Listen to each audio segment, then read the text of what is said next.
राष्ट्र से बढ़कर के कुछ नहीं हो सकता, कुछ नहीं हो सकता। और राष्ट्र तब सशक्त होगा जब हम एक रहेंगे, नेक रहेंगे, तभी नेक रहेंगे।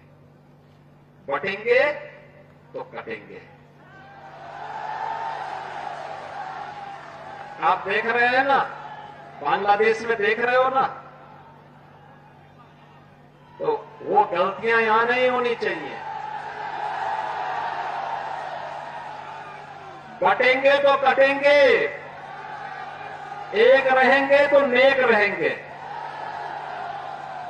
सुरक्षित रहेंगे और समृद्धि की पराकाष्ठा को पहुंचेंगे। हमें विकसित भारत की संकल्पना को साकार करने के लिए कार्य करना है। मैं एक बार फिर से राष्ट्रवीर दुर्गादास राठौर जी के श्री चरणों में कोटि कोटि नमन करते हुए, आज उनकी भव्य प्रतिमा यहां पे लगी है। राष्ट्र के प्रति समर्पण और श्रद्धा का भाव जिन्होंने अपने शौर्य और पराक्रम से दिया था, वह श्रद्धा का भाव हमारे मन में सदैव बना रहे। इस विश्वास के साथ आप सबको एक बार फिर से जन्माष्टमी की इस पावन तिथि पर हृदय से बधाई देता हूं। नाथ जी जो बातें बोल रहे हैं, दरअसल उनको शोषित, वंचित, पीड़ित, दलित, आदिवासी, पिछड़ा, अति पिछड़ा को न्याय देने के प्रति गंभीरता नहीं है, इस कारण ऐसी बातें बोल रहे हैं। भाई, अगर शोषित, वंचित, पीड़ित, पिछड़ा को आप जातीय गणना करा करके उनको न्याय देंगे, उनके आरक्षण व्यवस्था को बढ़ाने का कार्य करेंगे, तो इसमें बंटने की बात कहाँ है? इसमें तो न्याय देने की बात है, इसमें इंसाफ करने की बात है। आप गरीबों, शोषितों, वंचितों, पीड़ितों को न्याय भी नहीं देना चाहते हैं। किस तरह की सोच है योगी जी, स्पष्ट कीजिए। आप दरअसल कहीं ना कहीं जो बंच ऑफ थॉट की राजनीति है उसको स्थापित करना चाहते हैं। आप नहीं चाहते हैं कि गरीबों, शोषितों, वंचितों के बीच सामाजिक न्याय की धारा पहुँचे, उनको न्याय मिले, उनको हर स्तर पर ऊंचा उठाया जाए। इसीलिए आप ऐसी भाषा का इस्तेमाल करके कहीं ना कहीं डराने का काम कर रहे हैं। सर, योगी आदित्यनाथ ने बयान दिया है कि जो है बटोगे तो कटोगे, एक रहोगे नेक रहोगे, लेकिन राजद के प्रवक्ता ने इस पूरे मामले को जातीय जनगणना से जोड़ दिया है। देखिए, योगी जी ने जो कहा है वो समाज को और इस देश में रहने वाले लोगों को आँख खोलने का प्रयास किया है।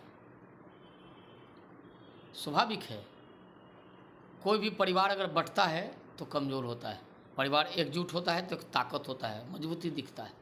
उन्होंने क्या कहा कि समाज में लोगों को कहा कि आप बटोगे तो कटोगे, कमज़ोर हो जाओगे, एकजुट रहोगे तो एक ताकत रहोगे, एक मजबूत ताकत के रूप में काम करोगे और इस राष्ट्र को मजबूती में बड़ा योगदान होगा।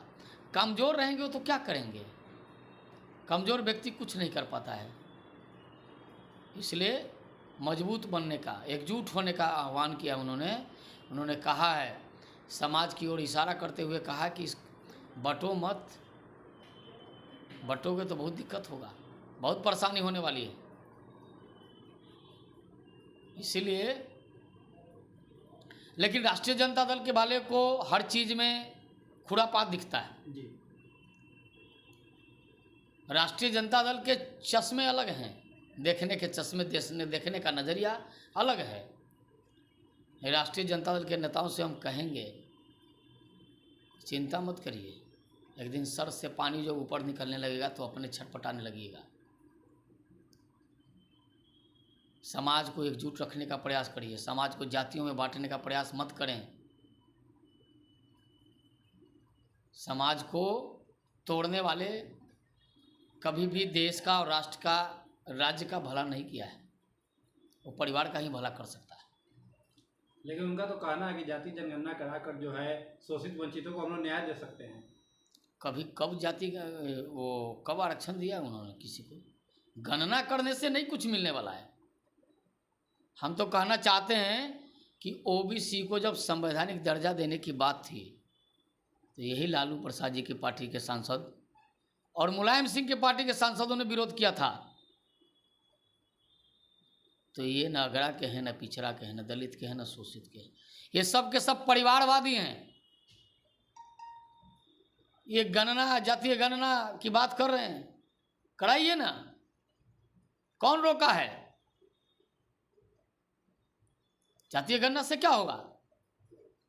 समाज में जो ऊंच नीच का भेदभाव है उसको बराबर करना पड़ेगा, उस भेदभाव को मिटाना पड़ेगा,